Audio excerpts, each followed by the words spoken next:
Ever felt like navigating the labyrinth of startup valuation is like trying to decipher an alien language?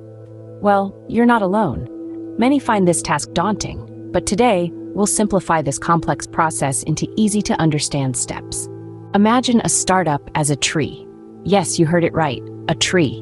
When you plant a seed, you don't know how big the tree will grow, how many fruits it will bear, or how sturdy it will be. But you water it, nurture it, and watch it grow, hoping for the best.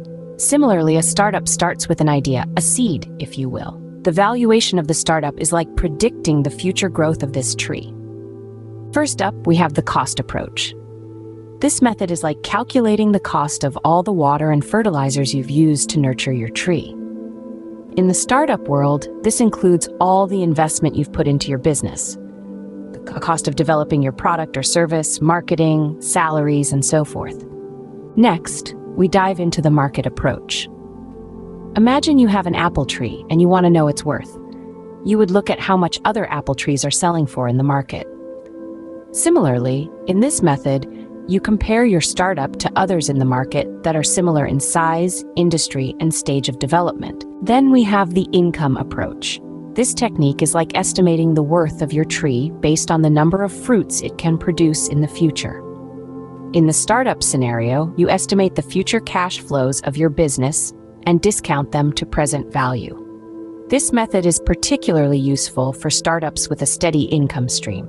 Finally, we look at the venture capital method. This is like a gardener who's willing to invest in your tree, expecting it to bear fruits in the future. They estimate the future returns from those fruits and decide how much they are willing to invest in your tree today. But remember, each of these methods has its pros and cons. The cost approach doesn't take into account the future potential of your startup. The market approach can be tricky because finding a comparable startup might be difficult. The income approach is based on future cash flows, which can be uncertain, and the venture capital method depends on the investor's perception of your startup's potential. In essence, the valuation of a startup is more art than science. It's about painting a picture of the future potential of your startup using numbers and facts. It's about convincing your investors that your tree, your startup, will grow into a fruitful venture. So, to summarize, we've discussed 4 key methods of startup valuation: the cost approach, the market approach, the income approach, and the venture capital method. Each method has its strengths and weaknesses, and the best approach for your startup depends on your unique situation. Remember, the goal is not to get a perfect valuation, but an accurate range that reflects your startup's worth. After all, the true value of your startup lies not just in the numbers, but also in your vision, your team, and your ability to turn your dreams into reality.